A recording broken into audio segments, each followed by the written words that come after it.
Selamat malam Bapak Ibu sekalian. Hari ini kita akan meneruskan pembahasan kita tentang perumpamaan. Saya mengajak kita merenungkan tentang the two sons, dua orang anak. Mari kita buka kitab suci. Ini di dalam Matius 21 ayat 23 sampai 32.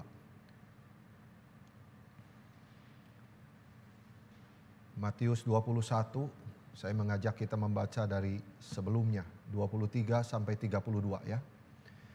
Mari kita berdoa. Bapa di dalam surga, kami berterima kasih untuk waktu pada malam hari ini. Di tengah-tengah segala kesulitan, penyertaan Tuhan tetap nyata bagi kami. Tuhan, fokuskanlah hati kami, pikiran kami ke dalam firman-Mu. Tolonglah ya Tuhan, bicaralah kepada kami. Kami ingin mempelajari apa artinya taat kepada kehendak-Mu ya Tuhan. Tolonglah hamba-Mu yang lemah dan hina ini.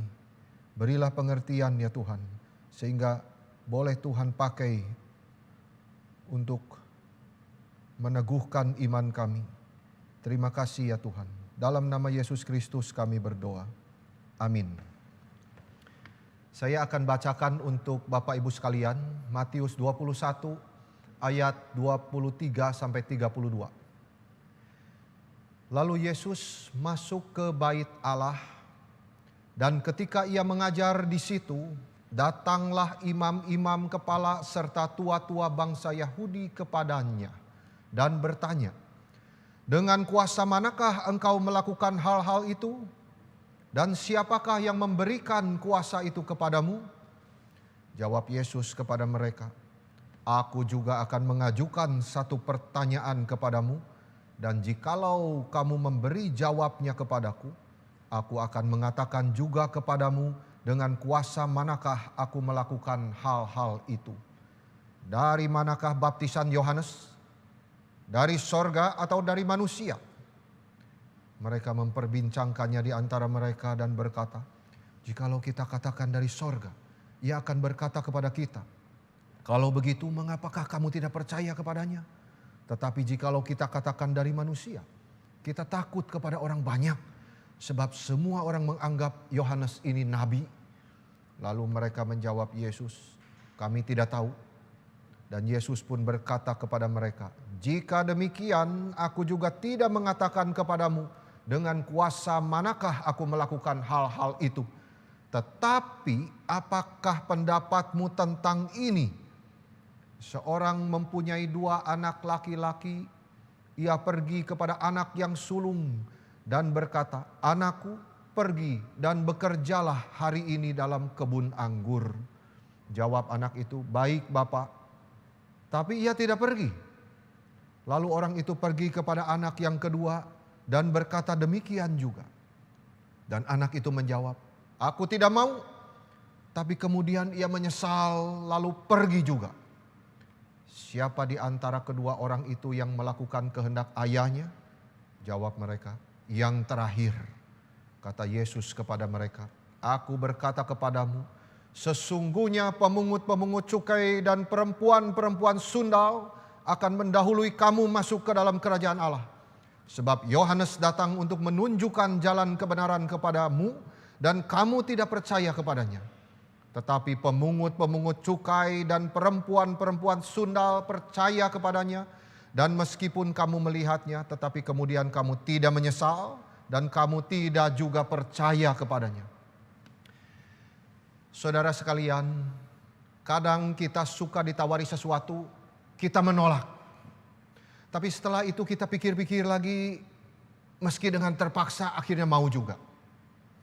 Mungkin kebanyakan di antara kita pernah mengalami hal seperti ini, bukan? Pertama diperintahkan sesuatu gak mau. Tapi dipikir-pikir nyesel juga, akhirnya mau. Ternyata di dalam prinsip kerajaan Allah, perubahan ini memiliki arti tersendiri. Perumpamaan ini tentunya bukan hanya bicara tentang mengerjakan kehendak Tuhan yang berkaitan dengan soal keselamatan saja. Seperti misalnya seorang yang menolak Yesus terus-menerus, tapi akhirnya ia mau terima. Tetapi juga di dalam panggilan kita dalam hidup ini. Jadi perumpamaan ini bicara dua hal itu. Bukan hanya soal keselamatan, tetapi juga berkaitan dengan panggilan pelayanan kita di dalam hidup kita. Intinya, bagaimana kita meresponi kehendak Allah di dalam hidup kita masing-masing. Ini perumpamaan dua orang anak. Yesus memakai perubahan dari tidak menjadi iya untuk menggambarkan pemungut-pemungut cukai dan para pelacur itu seperti anak yang kedua. Yang awalnya mereka gak mau percaya, tapi setelah dengar khotbah mereka menyesal. Akhirnya mau terima Yesus. Karena mereka dengar khotbah Yohanes Pembaptis, lalu mereka sangat tertegur dan mereka bertobat dari dosa-dosa mereka dan percaya kepada jalan kebenaran yang diberitakan oleh Yohanes, yaitu Yesus Kristus itu sendiri. Memang lebih baik jadi orang yang gak mau, tapi akhirnya mau. Berarti dia punya hati yang mau berespon. Daripada bilang selalu iya, tapi tidak pernah kerja apa-apa. Ini orang yang tidak mau berespon sama sekali. Dia cuek kepada firman Tuhan. Dengar, tapi tidak mau jalankan. Iya janji, tapi tidak pernah ditepati. Perumpamaan ini berbicara tentang orang yang menjalankan firman. Perkataan di dalam Yakobus 1 ayat 22. Ya, saudara boleh mencatatnya. Ini adalah juga harmonis dengan perumpamaan dua anak ini. Yaitu intinya, hendaklah kamu menjadi pelaku firman dan bukan hanya pendengar saja. Sebab jika tidak demikian, kamu menipu diri sendiri. Jadi orang yang awalnya menolak untuk mengerjakan apa yang diminta darinya, tapi kemudian berubah pikiran dan melakukan tugas itu lebih baik daripada dengan mereka yang berjanji-janji untuk mengerjakan, tapi tidak pernah menepati janjinya. Di ayat 23, Matius menempatkan perumpamaan ini setelah peristiwa imam-imam kepala dan tua-tua bangsa Yahudi menanyakan tentang kuasa Yesus. Sebaliknya, Yesus membalas bertanya kepada mereka tentang baptisan Yohanes. Kita mau melihat bagaimana ini koneksinya. Di sini Tuhan Yesus memberikan pertanyaan yang sederhana tetapi sulit sekali kepada imam-imam kepala dan tua-tua bangsa Yahudi ini. Tentang Yohanes Pembaptis yang membuat mereka malu, kesal, dan bingung. Yesus bertanya begini, dari manakah baptisan Yohanes? Dari sorga atau dari manusia? Dan saat itu mereka bingung, saling memandang satu dengan yang lain, lalu mereka bisik-bisik. Apa jawaban? Apa jawabannya yang benar untuk pertanyaan itu? Jikalau kita bilang dari sorga, maka ia akan berkata kepada kita, kalau begitu kenapa kamu tidak percaya kepadanya? Tapi kalau kita bilang dari manusia, kita takut kepada orang banyak. Sebab semua orang menganggap Yohanes ini nabi. Lalu akhirnya mereka menjawab, kami tidak tahu. Mereka sangat membenci Yesus. Mereka tidak suka apapun yang Yesus kerjakan. Mereka tidak suka Yesus melakukan mujizat, menyembuhkan orang sakit. Mereka jengkel sekali ketika mendengar Yesus dipuji-puji. Nah, di sini saya ingin mengajak saudara mundur sedikit ke belakang sebanyak 2 perikop. Coba lihat kitab suci. Di pasal 21 ayat 12. Di situ itu melihat pertikaian antara Yesus dengan imam-imam kepala dan ahli-ahli Taurat ini. Itu dimulai di pasal 21 ayat 12 itu. Ketika Yesus memasuki bait Allah di Yerusalem. Dia mengusir semua orang yang berjual beli di halaman bait Allah itu. Di sana ia membersihkan bait Allah dengan mengusir para pemeras. Lalu Yesus membalikan meja penukar uang dan membiarkan yang membutuhkan orang-orang itu datang kepadanya. yaitu orang-orang buta, orang-orang timpang, silakan datang kepadaku, dan Yesus menyembuhkan mereka semuanya. Itu suatu simbol yang dikerjakan oleh Yesus untuk memberitahu mereka bahwa fungsi rumah Tuhan harus dikembalikan menjadi rumah doa, bukan rumah penyamun. Dan di situ Yesus menyembuhkan orang sakit. Mereka sangat jengkel sekali. Dua grup ini, imam kepala dan ahli Taurat, mereka mewakili Saduki dan Farisi. Di pasal 23, Yesus mengecam dengan sangat keras dua kelompok ini. Farisi dikecam karena Yesus mengatakan seperti ini. Karena cawan dan pinggang mereka bersih di luar, tetapi sebelah dalamnya penuh rampasan dan kerakusan. Dan perpuluhan mereka bayar, tetapi belas kasihan dan keadilan mereka abaikan.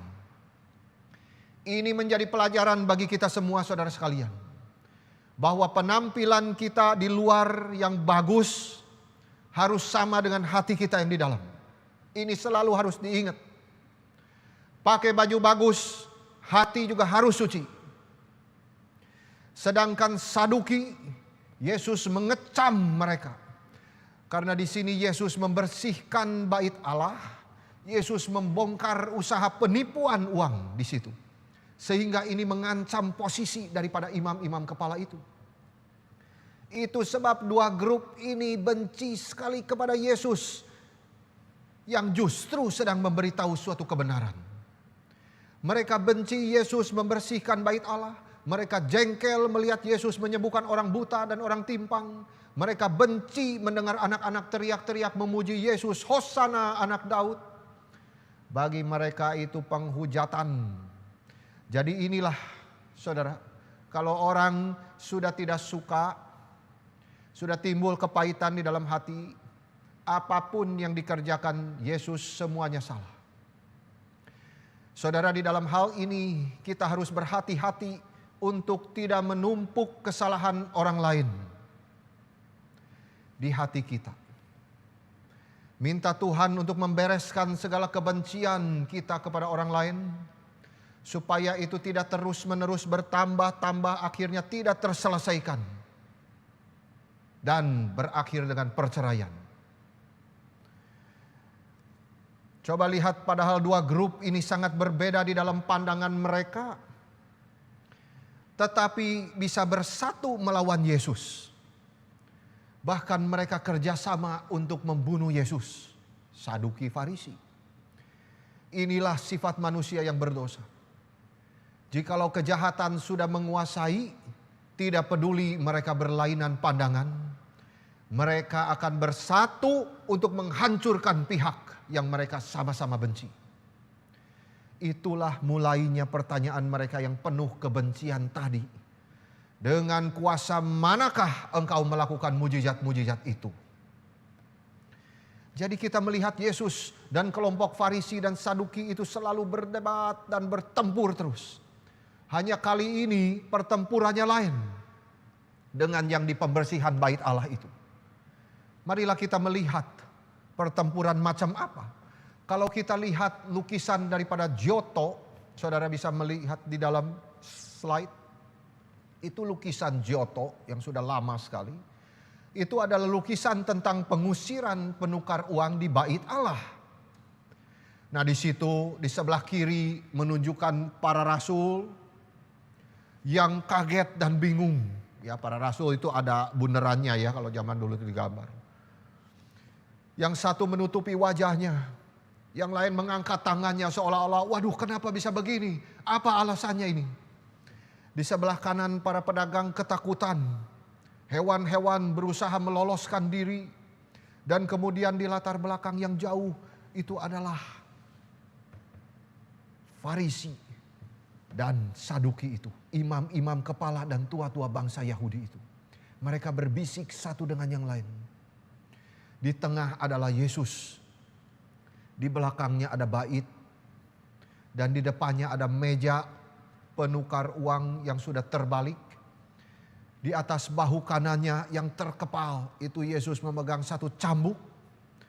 Karena di situ warnanya tidak terlalu jelas. hampir tidak terlihat. Jadi sepertinya Yesus itu akan meninju salah satu daripada pedagang itu. Nah, coba bayangkan kalau kita sekarang mencoba untuk melukiskan teks di ayat 23, itu akan memiliki Yesus yang sama juga di tengah-tengah antara orang-orang yang berkuasa di bait Allah, yaitu Farisi dan Saduki itu. Dan kita melihat di sini ada pertempuran soal kuasa dan otoritas. Kali ini bukan pertempuran secara fisik memakai cambuk, tetapi Yesus berada di dalam perdebatan yang sengit dengan mereka. Terus menerus kebencian mereka bertambah mulai dari ini sampai mereka ingin membunuh Yesus. Serangan dari otoritas agama datang di dalam bentuk pertanyaan. Di dalam bagian di pasal 21 ayat 23. Ini kalau saudara memperhatikan 21 ayat 23 sampai pasal 22 ayat 46. Ini semua 4 pertanyaan dilemparkan kepada Yesus dari setidaknya 4 kelompok yang berbeda. Sedangkan Yesus membalas dengan menceritakan perumpamaan 2 anak ini. Pertanyaan mereka yang pertama adalah di ayat 23. Dengan kuasa manakah engkau melakukan hal-hal itu? Dan siapakah yang memberikan kuasa itu kepadamu? Pertanyaan ini sendiri sebetulnya saudara tidak salah, bukannya tidak tepat pertanyaan ini sendiri. Kita bisa membayangkan saat itu Yesus baru saja masuk ke bait Allah dan para imam kepala yang telah bekerja di bait suci selama berabad-abad turun-temurun itu. Mereka saat itu mungkin sedang membereskan perabotan, lalu keesokan harinya Yesus kembali. Sekarang melihat Yesus sedang mengajar di bait Allah. Dia seorang yang tidak terkenal datang dari Nazaret. Bukan seorang ahli Taurat, bukan Farisi, bukan Saduki, bukan rabi juga. Dan sudah diduga Yesus akan mengajarkan seperti apa. Seperti yang dicatat di dalam khotbahnya di bukit contohnya. Berbahagialah kamu jika karena aku kamu dicela dan dianiaya. Dan kepadamu difitnahkan segala yang jahat. Bersukacitalah dan bergembiralah karena upahmu besar di sorga.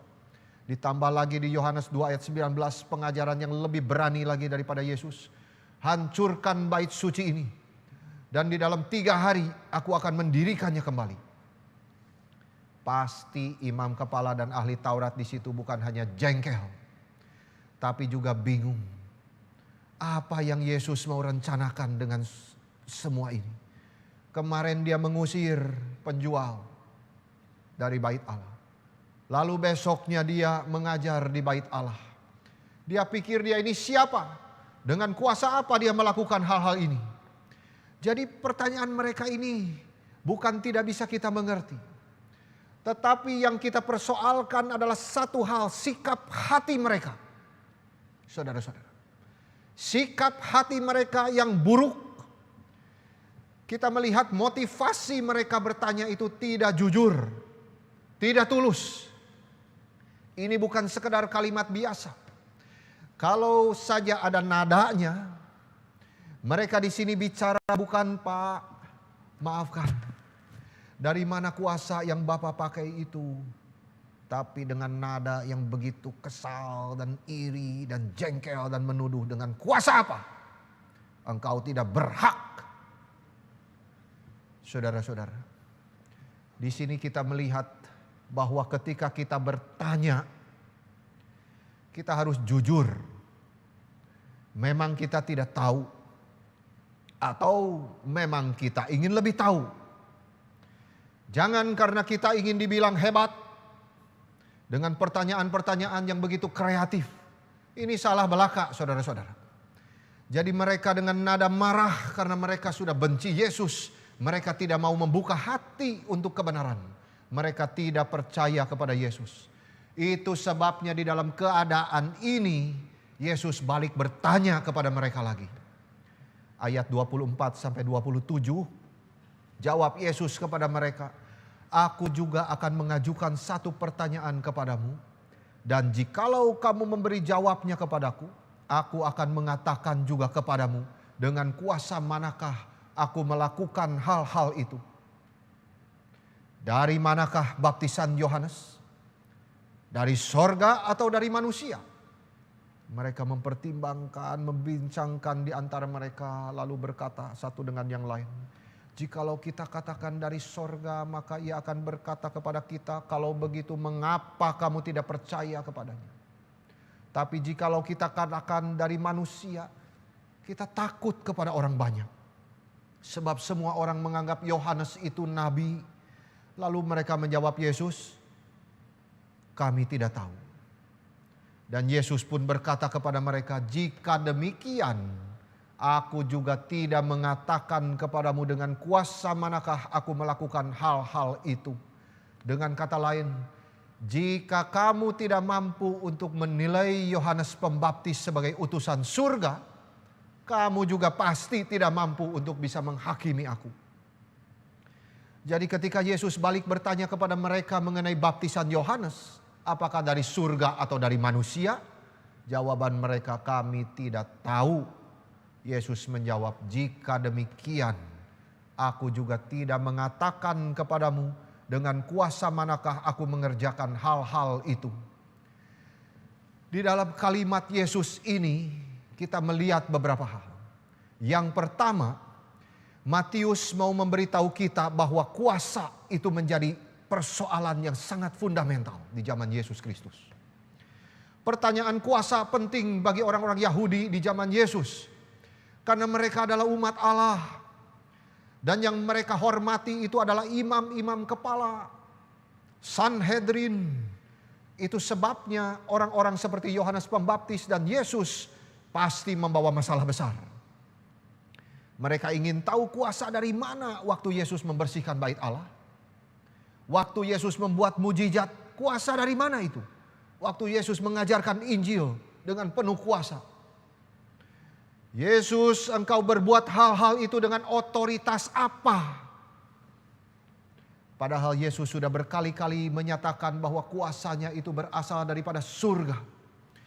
Tetapi Saduki dan Farisi tidak mau percaya. Mari kita melihat di dalam Matius 7 ayat 21. Saya ambil beberapa contoh.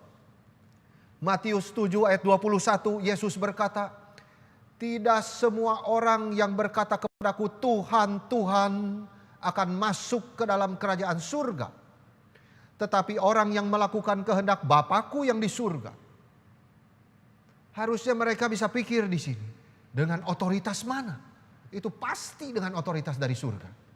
Lalu di dalam Matius 9 ayat 2. Ketika Yesus berkata kepada orang lumpuh, percayalah hai anakku, dosamu sudah diampuni. Kita juga bisa memasukkan kalimat dengan otoritas apa? Sudah jelas. Matius 11 ayat 27. Yesus mengklaim segala sesuatu telah diserahkan kepadaku oleh Bapakku. Dan tidak ada yang mengenal anak kecuali Bapa. Dan tidak seorang pun mengenal Bapa selain anak. Dan orang yang kepadanya anak itu berkenan untuk menyatakannya. Marilah kepadaku semua yang letih lesu dan berbeban berat. Dan aku akan memberi kelegaan kepadamu. Mereka harus sadar dengan otoritas apa Yesus berkata kalimat seperti ini. Lalu Matius 16 ayat 18 ketika Yesus sekali lagi mengklaim, aku akan membangun jemaatku dan alam maut tidak akan menguasainya. Sama juga kita bisa melihat dengan otoritas apa Yesus berkata seperti itu. Yaitu otoritas daripada surga. Dan masih banyak lagi perkataan Yesus yang membuktikan bahwa Yesus memiliki otoritas dari surga. Tetapi mereka tetap tidak mau percaya. Mereka bertanya di publik tentang bukti kuasa Yesus. Dari mana kamu mengadakan hal-hal itu? Kuasanya dari mana? Dengan tujuan supaya mereka ingin mempermalukan Tuhan Yesus. Mereka ingin menjebak Yesus. Itu sebab Yesus tidak mau menjawab dengan kuasa mana ia mengerjakan hal-hal itu. Tuhan tahu siapa yang bertanya dengan jujur, siapa yang tidak. Lalu yang kedua, selain otoritas itu penting, kita melihat bahwa betapa pemimpin-pemimpin agama itu takut kepada rakyat. Di ayat 26 dan 46 mencatat dua kali bahwa mereka takut kepada orang banyak. Di sini kita melihat mereka takut kepada rakyat. Maka mereka bingung dengan jawaban teologis yang harus diberikan karena menyangkut soal politik. Orang banyak itu mengakui Yohanes sebagai nabi. Orang-orang banyak itu adalah peziarah yang datang dari Galilea. Dan mereka mendukung pelayanan Yohanes Pembaptis. Itu sebab mereka bermusuhan dengan Farisi dan Saduki itu. Dan orang banyak itu bisa melempari mereka dengan batu. Itu sebab mereka takut kepada orang banyak. Kita belajar di sini bahwa memang masa itu ada pengaruh besar kepada dukungan bagi pelayanan kita. Tetapi kita tidak boleh dikuasai masa. Karena bagi Yesus kebenaran justru harus mempengaruhi orang banyak, bukan sebaliknya. Para pemimpin agama itu takut kalau kita bandingkan dengan Yesus. Kalau kita lihat Yesus yang tidak takut kepada siapapun juga. Ini kalimat keluar dari Farisi sendiri di dalam pasal 22 ayat 16. Guru, kami tahu bahwa engkau adalah seorang yang jujur dan dengan jujur mengajar jalan Allah. Dan engkau tidak takut kepada siapapun juga sebab engkau tidak mencari muka. Terkadang kepemimpinan orang percaya Tuhan menuntut pengambilan keputusan yang benar berdasarkan takut kepada Tuhan juga. Meskipun akhirnya keputusan tersebut tidak disukai oleh orang banyak. Kita harus tahu identitas kita siapa. Kita berani mengambil keputusan bukan karena kita ingin menyenangkan orang banyak. Tetapi bagaimana itu berdasarkan prinsip-prinsip di dalam kitab suci. Kita harus berani mengambil keputusan meskipun itu tidak disukai oleh orang banyak. Yang ketiga, kita melihat bahwa sebenarnya di dalam jawaban Yesus yang sulit dimengerti ini, dari manakah baptisan Yohanes? Dari surga atau dari manusia? Di dalam kalimat itu sebenarnya Yesus sudah menjawab pertanyaan mereka. Bahwa otoritas Yesus itu berasal daripada surga. Tetapi imam-imam kepala dan ahli-ahli Taurat ini tidak mempercayai pesan daripada Yohanes Pembaptis. Ini dikatakan oleh Yesus sendiri di ayat 32. Sebab Yohanes datang untuk menunjukkan jalan kebenaran kepadamu dan kamu tidak percaya kepadanya. Apa yang ditanyakan kepada Yesus oleh Farisi dan Saduki di dalam pasal 21 ayat 23. Dengan kuasa manakah engkau melakukan hal-hal itu? Itu adalah pertanyaan klimaks yang juga ditanya oleh setiap orang. Yesus, dengan otoritas apa Anda melakukan hal-hal ini? Dan siapa yang memberikan engkau kuasa ini? Dan kita harus mendengar dengan jelas jawaban dari Yesus dengan otoritas daripada Bapa di surga. Akulah anak yang Ia utus. Dialah yang memberikan otoritas itu kepadaku. Tuhan yang mengerjakannya. Itu sebab kita harus berkata dengan rendah hati dan penuh kesadaran. Sungguh otoritas Yesus berasal daripada surga. Diberikan oleh Allah Bapa. Dan kesadaran ini membawa kepada ketaatan. Yaitu pertobatan dan pelayanan kita kepadanya. Itu sebabnya Yesus menjawab kepada Farisi dan Saduki. Bahwa respon yang benar kepada Yesus bukan tanya dengan motivasi yang menghancurkan. Dengan kuasa mana engkau mengerjakan hal ini. Tetapi harusnya dengan rendah hati percaya kepada pesan Yohanes dari surga. Tentang Yesus. Yaitu mereka harus bertobat dan percaya kepada Yesus Kristus. Sebagai Tuhan dan anak domba yang menghapus dosa dunia. Lalu melayani Dia. Kita lihat apa yang Yohanes katakan tentang Yesus dicatat di dalam Matius 3 ayat 11 sampai 12. Ia bersaksi begini, aku membaptis kamu dengan air sebagai tanda pertobatan. Tetapi Ia yang datang kemudian daripadaku lebih berkuasa daripadaku. Dan aku tidak layak melepaskan kasutnya. Ia akan membaptis kamu dengan Roh Kudus dan dengan api. Dalam Injil Yohanes 1 ayat 23. Kesaksian Yohanes Pembaptis bahkan lebih berani secara kristologis. Akulah suara orang yang berseru-seru di padang gurun. Luruskanlah jalan Tuhan seperti yang telah dikatakan Nabi Yesaya. Lalu di Yohanes 1 ayat 29 sampai 30. Lihatlah anak domba Allah yang menghapus dosa dunia. Dialah yang kumaksud ketika aku katakan kemudian daripadaku akan datang seorang yang telah mendahului aku. Sebab dia telah ada sebelum aku. Tetapi mereka tidak peduli khotbah Yohanes ini. Mereka menolak semua Yesus kerjakan. Ketika dia menyucikan bait Allah, mereka menolak. Ketika Yesus melakukan mujizat penyembuhan, mereka tidak mau percaya. Ketika Yesus mengajar di bait Allah, mereka menutup telinga dan membenci Yesus. Itu sebabnya di dalam konteks inilah Yesus memberikan perumpamaan dua anak ini. Saudara-saudara, sementara mengajar di bait Allah dengan imam-imam kepala dan tua-tua Yahudi sebagai pendengar, Yesus kemudian melanjutkan pemikirannya tadi dengan menceritakan sebuah kisah mengenai seorang ayah dengan dua anak. Di sini Yesus menceritakan tentang seorang ayah yang punya kebun anggur sebagai sumber pendapatan bagi keluarga. Maka pekerjaan itu dikerjakan oleh semua anggota keluarga. Ayah ini datang kepada anaknya yang sulung dan menyuruhnya pergi bekerja di kebun anggur pada hari itu. Kita tidak tahu musim apa itu, sehingga mungkin kerja lebih berat dan sebagainya.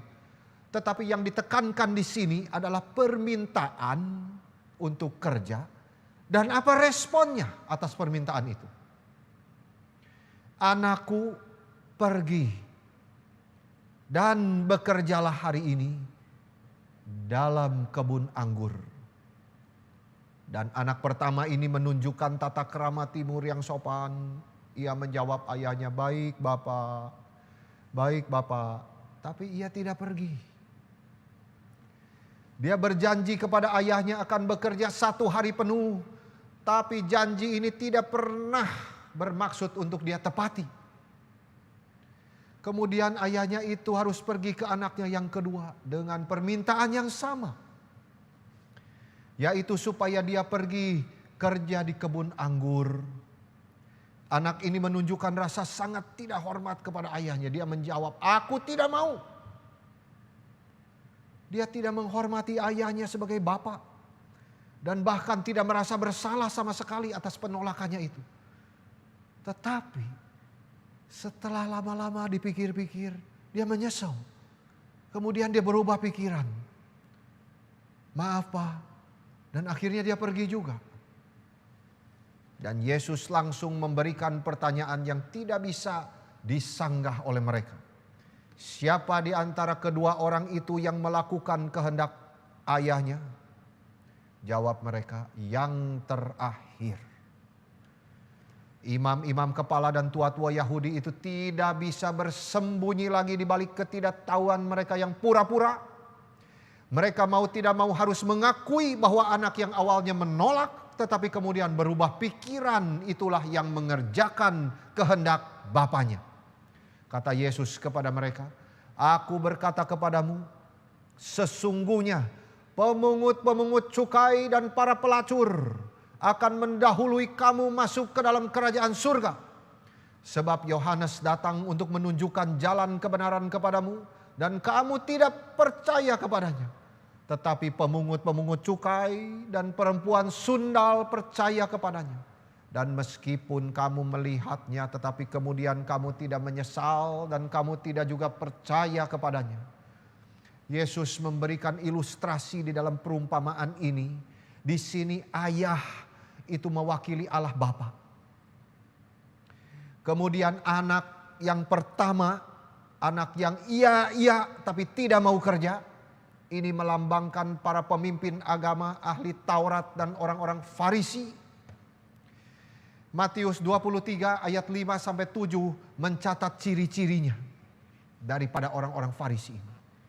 Semua pekerjaan yang mereka kerjakan hanya bertujuan untuk dilihat orang. Mereka memakai tali sembayang dan jubah yang panjang. Mereka suka duduk di tempat terhormat di dalam perjamuan dan di tempat terdepan di rumah ibadat. Mereka suka menerima penghormatan di pasar dan sangat suka dipanggil rabi. Mereka adalah orang-orang yang pentingkan apa yang kelihatan di luar. Mereka tidak mau dekat-dekat dengan orang berdosa karena takut ketularan najis. Kita tidak boleh menjadi seperti mereka. Kita tidak usah takut dekat dengan saudara seiman kita, kecuali di masa COVID ini harus jaga jarak. Farisi sangat mementingkan apa yang dilihat orang, tetapi mereka tidak menjalankan apa yang mereka ajarkan. Mereka begitu bersemangat ketika mengungkapkan secara verbal ketaatan mereka kepada Tuhan. Tetapi mereka gagal mengakui dua orang yang paling berwenang sebagai utusan dari surga, yaitu Yesus dan Yohanes. Inilah orang yang berkata iya, iya, tetapi tidak pernah tepati. Janji-janji, tapi segera lupa. Mereka mengaku setia kepada Tuhan, tapi waktu dengar khotbah Yohanes dan Yesus, mereka tidak mau bertobat dari kesombongan mereka, karena mereka selalu bangga dengan posisinya sebagai rabi. Dan pelajaran dari anak pertama ini adalah bahwa pintu gerbang kerajaan Allah justru terbuka lebar bagi orang-orang berdosa yang bertobat. Tetapi bukan celah untuk sesuatu ortodoksi. Justru mereka itu menolak. Itulah kenyataan ironis di sini, di mana pemimpin agama itu selalu merasa diri benar dan tidak pernah mau rendah hati bertobat. Yesus tidak datang untuk orang-orang yang sehat. Dia datang untuk menyembuhkan orang sakit. Jadi kita tidak perlu heran jikalau gereja terdiri dari sekumpulan orang-orang yang dulunya pernah divonis sakit parah. Di satu sisi memang mungkin saja hidup kita pernah hancur, tetapi itu dulu. Jikalau sekarang sudah bertobat, kita harus menerima mereka sebagai saudara kita. Janganlah ini dijadikan alasan sehingga orang-orang Kristen sendiri dengan mata yang tajam memperhatikan hidup mereka, sampai tidak boleh ada cacatnya sama sekali. Jangan sampai ada orang yang mengetahui latar belakang hidup kita yang buruk dan apa yang kita lakukan sebelum pertobatan kepada Yesus justru membuat mereka meninggalkan gereja karena itu. Mereka berpikir orang Kristen tidak boleh memiliki dosa-dosa di masa lalu. Saudara sekalian, kita sedih kalau mendengar saudara kita jatuh ke dalam dosa. Tetapi justru di dalam perumpamaan ini, Yesus dengan jelas mengajar kita semua, pelacur yang bertobat dari dosa mereka diterima oleh Tuhan. Pemungut cukai yang bertobat daripada dosa mereka masuk ke dalam kerajaan surga. Termasuk Farisi yang bertobat dari dosa-dosa mereka dan percaya kepada Kristus. Inilah keindahan Injil, bukan? Dan inilah pelajaran yang terutama bagi kita dari perumpamaan yang sederhana ini. Bahwa Tuhan sanggup mengampuni orang-orang bejat yang bertobat. Kita tidak boleh lupa untuk hal ini. Anak yang terlihat jahat itu ternyata baik. Dan anak yang sepertinya baik, iya, ternyata jahat. Inilah yang sering terjadi di dalam hidup kita, bukan? Kawan seringkali bisa menjadi lawan, dan lawan bisa menjadi kawan. Kita tidak boleh terlalu cepat menilai orang lain, biar Tuhan yang menolong kita. Saudara, bagaimana dengan kita semua? Apakah kita termasuk seperti anak yang pertama yang bilang iya, tapi tidak pernah menepatinya? Ini yang Tuhan tidak suka, yaitu membuat pernyataan yang tidak jujur. Ini adalah satu pernyataan yang menyebut Yesus Tuhan, Tuhan, tetapi tidak pernah menjalankan apa yang Yesus perintahkan. Apakah kita ada di dalam kategori ini? Kita tidak bisa menjawab dengan mengatakan bahwa kita sudah menjadi anggota gereja, dilahirkan, sudah bergenerasi di keluarga Kristen, atau kita sudah rajin melayani ini dan itu. No, ini semua tidak bisa menjadi jaminan bahwa kita adalah orang-orang yang menjalankan kehendak Tuhan. Kita bisa saja melakukan semua ini, tetapi tetap tidak taat kepada Tuhan. Semua hanya nampak aktif di luar.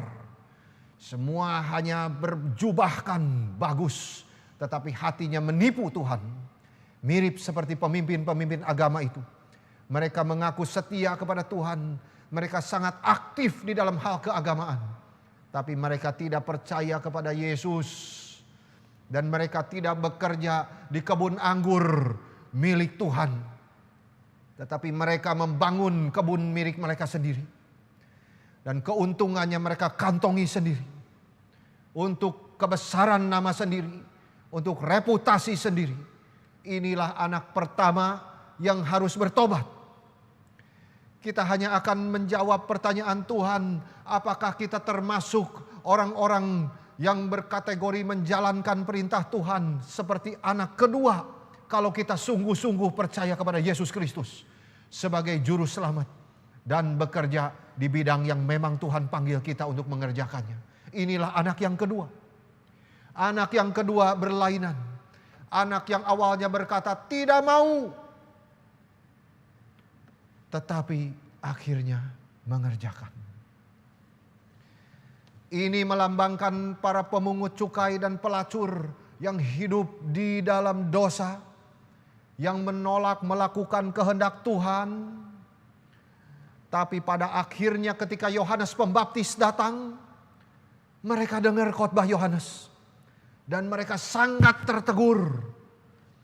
Mereka percaya kepada pesan daripada Yohanes untuk bertobat dan percaya kepada Yesus. Perkataan Yohanes dicatat di dalam Markus 1 ayat 14. Waktunya telah genap, kerajaan Allah sudah dekat. Bertobatlah dan percayalah kepada Injil.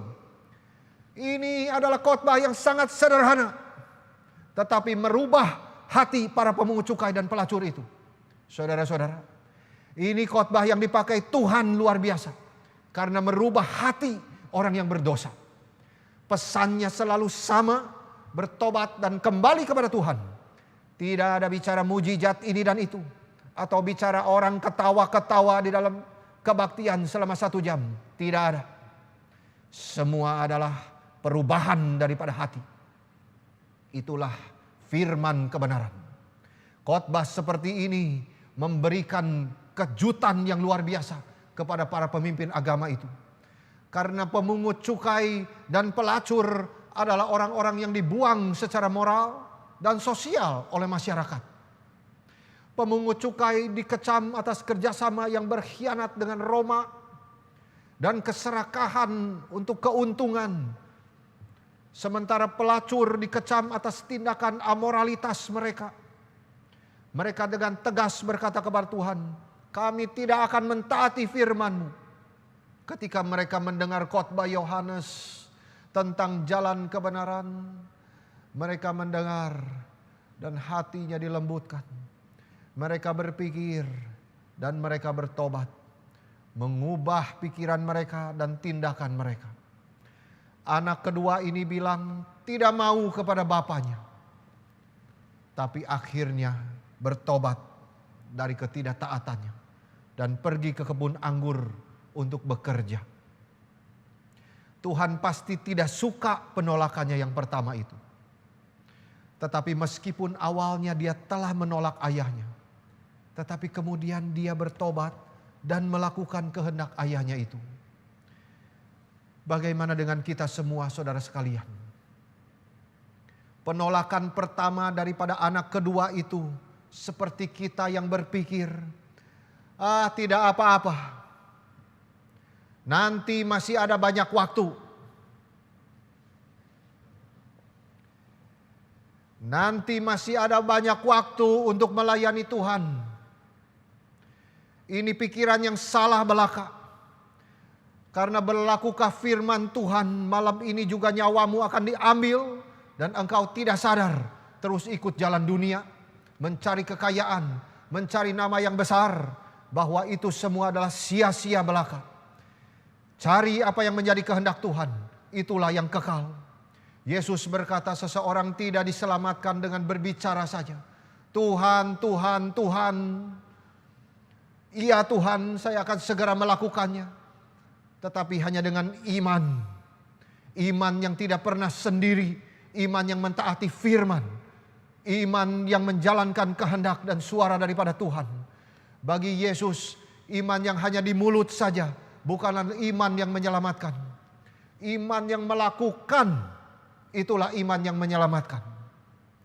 Yakobus di dalam pasal 2 ayat 18 berkata, aku akan menunjukkan kepadamu imanku daripada perbuatan-perbuatanku. Karena perintah Bapa adalah untuk bekerja di kebun anggur. Ini adalah perumpamaan yang tidak hanya tentang keselamatan, tetapi juga perumpamaan ini bicara tentang pelayanan Kristen. Ini bertanya, siapakah mereka yang benar-benar melayani Tuhan? Apakah saudara sudah benar-benar melayani Tuhan di dalam panggilan saudara sehari-hari? Baik itu sebagai ibu rumah tangga, baik itu sebagai pekerja di kantor, atau di pabrik, atau di gereja, dimanapun juga. Apakah saudara sudah melayani Tuhan? That's the question. Jawaban Kristus hanya satu. Orang yang melayaniku itu adalah orang yang melakukan kehendak Bapa. Jadi ukuran daripada semua tugas dan pelayanan yang kita kerjakan di dalam hidup ini ada di dalam satu prinsip. Apakah kita mengerjakan kehendak Tuhan atau tidak? Orang yang berpikir masih banyak waktu, sebenarnya dia mau kasih waktu yang sisa untuk Tuhan. Setelah dia tua dan banyak sakit dan tidak banyak waktu lagi, baru serahkan diri kepada Tuhan. Jadi lebih baik bagi mereka untuk berdosa dulu sekarang, nanti bertobat, daripada berdosa sekarang dan nanti juga tidak bertobat sama sekali. Tapi yang terbaik adalah datang kepada Tuhan sekarang dan melayani Tuhan sekarang dan sampai selamanya. Saudara-saudara, mengerjakan kehendak Tuhan itu pasti tidak mudah. Itu pasti berlainan dengan keinginan kita sendiri. Keinginan kita ingin jadi apa? Kenapa sekarang jadi begini? Saudara-saudara, saya adalah termasuk anak yang kedua ini. Saya dilahir bukan Kristen. Dan saya juga tidak pernah mau menjadi hamba Tuhan. Saya terus menolak panggilan itu 14 tahun. Meski panggilan tiba kepada saya sebanyak 3 kali di dalam KKR, saya terus mengeraskan hati. Kenapa saudara? Hanya satu jawabannya. Karena saya ingin kenikmatan dunia. Saya ingin menikmati apa yang menjadi pekerjaan saya. Saya ingin menikmati apa artinya saudara-saudara menjalankan apa keinginan hati saya. Tetapi sebenarnya saya tahu di dalam hati saya dipanggil oleh Tuhan. Kamu sudah mengucapkan janji bukan? Pada saat kamu dipanggil ke depan, pada saat itu kamu mengucapkan janji, iya Tuhan, saya mau menjadi hamba-Mu. Kenapa engkau lari? Saudara-saudara, saya terus mengeraskan hati, tidak mau Tuhan. Sampai akhirnya setelah diberikan penyakit, baru saya menyesal. Dan seperti anak yang kedua itu berkata, iya Tuhan, sekarang saya mau ikut kemana saja engkau pimpin saya. Saudara-saudara, jangan tunggu Tuhan pukul dengan sakit penyakit baru mau taat kepada Tuhan. Taat kepada Tuhan, ikut pimpinan Tuhan sekarang, jangan tunggu nanti. Mungkin saudara pernah mengucapkan nazar kepada Tuhan. Saudara harus mendoakan baik-baik dan cepat-cepat melayani Tuhan. Tidak ada jaminan kalau saudara bisa datang kepada Tuhan nanti. Kalau dunia dan dosa sudah mengikat, itu sangat susah untuk bisa melepaskan diri lagi. Bahkan saudara sudah menikmati sesuatu kehidupan, tetapi tidak sadar sedang berada di dalam ikatan kenikmatan dunia. Oh saudara-saudara, sedang menikmati hidup enak di dalam dosa, harus minta tolong Tuhan untuk melepaskan. Itu mirip seperti Israel yang dibawa keluar ke dari tempat perbudakan. Mereka ingin terus di situ, mereka bisa makan enak, tetapi mereka tidak sadar status sebagai budak. Minta Tuhan tolong supaya kita bisa ikut kehendaknya. Saudara tidak bisa berpikir kalau Tuhan panggil sekarang saya mau tolak dulu. Jangan pikir nanti bisa bilang iya kepada Tuhan. Mungkin nanti akan lebih susah lagi. Karena banyak godaan-godaan, gangguan-gangguan di depan senantiasa menghantui kehidupan saudara. Selalu harus pikir sekarang. Sekarang mau taat. Saya mendengar firman, sekarang saya mau taat. Mirip seperti pemungut cukai dan para pelacur itu. Sekarang mendengar firman daripada Yohanes, mereka bertobat, menyerahkan diri kepada Tuhan. Sekarang mau belajar firman. Sekarang mau baca kitab suci. Sekarang mau mendoakan orang. Sekarang mau menjadi anak Tuhan yang baik. Sekarang mau tidak korupsi. Saudara-saudara, itu yang akhirnya dikerjakan anak yang kedua. Itu yang mau kita kerjakan juga. Taat dan mengerjakan kehendak Tuhan. That's the point. Kalau saudara mungkin seperti anak yang pertama, tidak mau percaya Yesus meskipun sudah mendengar firman berkali-kali, saudara harus bertobat. Atau bagi saudara yang ragu-ragu untuk terima Yesus, silakan saudara berdoa baik-baik kepada Tuhan. Minta Tuhan mengampuni dosamu dan percaya kepada Tuhan Yesus Kristus sebagai juru selamatmu. Percayalah saudara-saudara, saudara mengikut Tuhan, saudara ikut Tuhan, pikul salib di dunia ini hanya sementara saja. Tetapi kemuliaan yang kekal itu menunggu. Tidak ada kebahagiaan yang lebih besar daripada itu. Memikul salib untuk kemuliaan yang besar yang akan datang, yang sudah disediakan untuk kita. Tahan saja. Jika saudara masuk ke dalam kategori anak yang kedua, saya tidak mau Tuhan, saya takut ini dan itu. Saudara jangan buang-buang waktu. Segeralah datang kepada Tuhan. Tuhan yang memerintahkan saudara ikut dan mentaati kehendaknya, pasti juga Tuhan yang bertanggung jawab untuk menolong saudara mengerjakan kehendaknya sampai akhir. Jadi ketaatan itu akan satu hari melihat kemuliaan Tuhan bekerja di dalam hidup kita.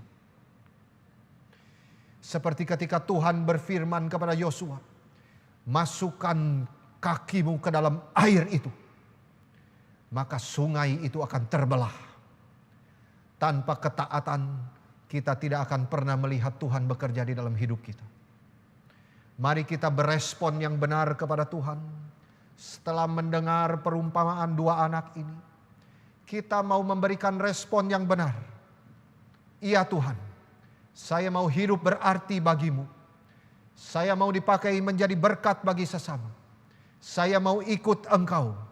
Inilah respon yang taat kepada Tuhan. Inilah respon yang ingin mengerjakan kehendak Tuhan. Meskipun sulit, tetapi tahu kemuliaan apa yang menunggu saudara di depan. Kiranya Tuhan menolong kita semua. Amin. Mari kita berdoa. Bapa di dalam surga, kami berterima kasih untuk firman-Mu. Jikalau ada di antara kami yang mendengar firman ini, masih ragu-ragu untuk beriman kepada Tuhan, tolonglah Tuhan. Kiranya Engkau memberikan pertobatan di hati mereka, supaya mereka boleh bertobat dan percaya kepada Yesus. Tolonglah mereka ya Tuhan. Jikalau di antara yang mendengarkan perumpamaan ini, khotbah malam hari ini, ada yang sulit mengerjakan kehendak-Mu ya Tuhan, terus bertanya-tanya di dalam hatinya, Tuhan tolong mereka. Berikan kekuatan kepada mereka untuk mengikuti kehendak Tuhan, untuk berani mengambil keputusan, mengikut kehendak Tuhan seumur hidup. Terima kasih ya Tuhan. Dalam nama Yesus Kristus kami berdoa. Amin. Kita akan masuk ke dalam persembahan.